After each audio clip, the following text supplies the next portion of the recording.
দর্শক বন্ধুরা, আজকে একটা নতুন রেসিপি নিয়ে এসেছি। মাছের রেসিপি তো অনেক দিয়েছি, আপনাদের সঙ্গে শেয়ার করেছি। এইটা আর একটা রেসিপি। এটা হচ্ছে কাতলা মাছের পেটি। এই পেটি নিয়ে এটা দিয়ে কালিয়াও করা যায়, আবার অন্যরকম রেসিপিও বানানো যায়। আজকে আমি এই মাছটা ভেজে এটা দই কাতলা বানাবো। আসুন কিভাবে বানাচ্ছি দেখিয়ে দিই।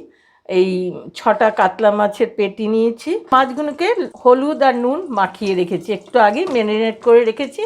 আর এই যে মশলা, এই মশলার মধ্যে আমি দিয়েছি আদা, পেঁয়াজ, রসুন, তার সঙ্গে দিয়েছি ধনে গুঁড়ো 1 চামচ, 1 টিস্পুন ধনে গুঁড়ো, 1 টিস্পুন জিরে গুঁড়ো আর 3টে লঙ্কা। মোট এই মশলা এই দিয়ে আমি পেস্টটা বানিয়েছি। 3টে লঙ্কা সাজিয়ে রেখেছি, এগুলো এর মধ্যে গোটা গোটা দেবো, চিড়ে দিয়েছি। আর তার সঙ্গে দই তো অবশ্যই লাগবে। আমি 2 টেবিল স্পুন থেকে একটু বেশি দই নিয়েছি। দইটাকে ফেটিয়ে মিহি করে নিয়েছি, যাতে দানা না কাটে। ঝোলে দিলে মশলার সঙ্গে সাঁতলাতে হবে। ব্যাস এই মোট ইনগ্রিডিয়েন্টস আপনাদের সঙ্গে শেয়ার করলাম। এবার মাছগুলো আমি ভেজে নিই।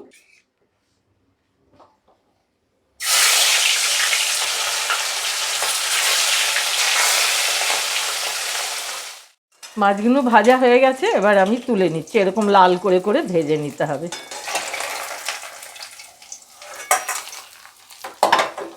আমার মাছগুলো ভাজা হয়ে গেছে, এরকম লাল লাল করে ভেজে নিতে হবে। এবার আমি এটাতে আলু দেবো। দর্শক বন্ধুরা, আমি কালিয়াতে আলু দেইনি, কিন্তু দই কাতলাতে আলু দেওয়া যায়। এইভাবে আমার ডেসক্রিপশন বক্সে আছে, দেখে নেবেন। আমি অল্প আলু লাল করে একটু ভেজে নেব। দর্শক বন্ধুরা, আলুগুলো ভাজা হয়ে গেছে।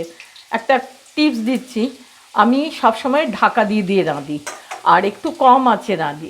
এই দুটোর বেনিফিট অনেক।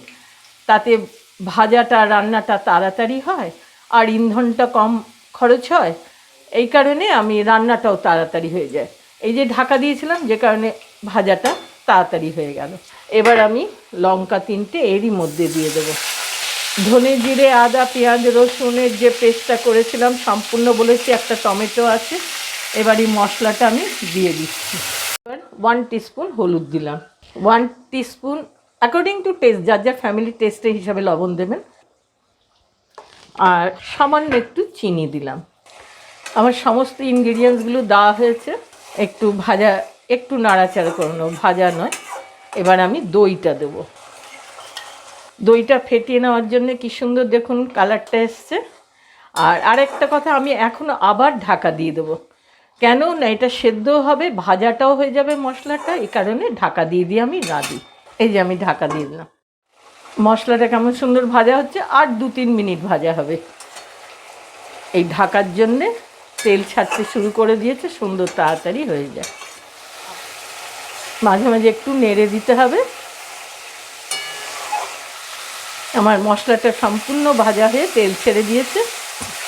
এইভাবে ঢাকা দিয়ে দিয়ে করলে তাড়াতাড়ি রান্না হয়। আমার 5 মিনিটে 3-2-5 মিনিটের মধ্যে, মাঝে মাঝে একবার 1 মিনিট পর পর একটু নেড়ে দিয়েছি। দেখুন কি সুন্দর ভাজা হয়ে পুরো তেলটা ছেড়ে দিয়েছে। আমি এবার জল দিয়ে দিলাম।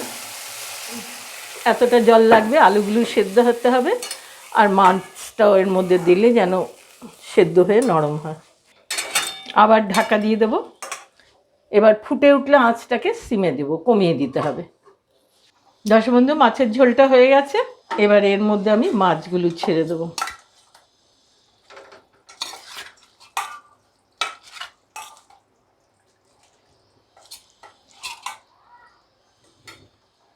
এবার মাছ দিয়ে আবার 2 মিনিট ঢাকা দিয়ে রাখতে হবে। মাছগুলো ভেতরে রস, ঝোলের সব মশলা ঢুকবে, একটু সেদ্ধ হবে। সেদ্ধ হওয়ার জন্য আবার ঢাকা দিয়ে 2 মিনিট রাখছি। আমি এবারে 1/2 টিস্পুন গরম মশলা একটু দিয়ে দিলাম। দর্শক বন্ধুরা, আলু সেদ্ধ হয়ে গেছে, মাছও সেদ্ধ হয়ে গেছে। আমার রেসিপিটা কমপ্লিট হলো। এবার আমি প্লেটিং করি। গ্যাস অফ করে দিলাম। দর্শক বন্ধুরা, আমার রেসিপিটা কমপ্লিট হয়ে গেছে, আপনাদের সঙ্গে শেয়ার করলাম। আমি একটা কথা বলছি, এর মধ্যে কখনো কাশ্মীরি রেড চিলি ওগুলো দেবেন না, তাহলে এই দইয়ের যে একটা রং, এটা থাকবে না। আমি দই কাতলা বলেছি তো, দই কাতলা। রেসিপিটা ভালো লাগলে লাইক করবেন, সাবস্ক্রাইব করবেন, বেল আইকনটা টিপতে ভুলবেন না। নতুন বন্ধুরা অবশ্যই বেল আইকনটা টিপবেন। পুরনো বন্ধুরা অনেকের সঙ্গে শেয়ার করবেন। আপনাদের সহযোগিতা কাম্য। আজকের মতো রাখছি।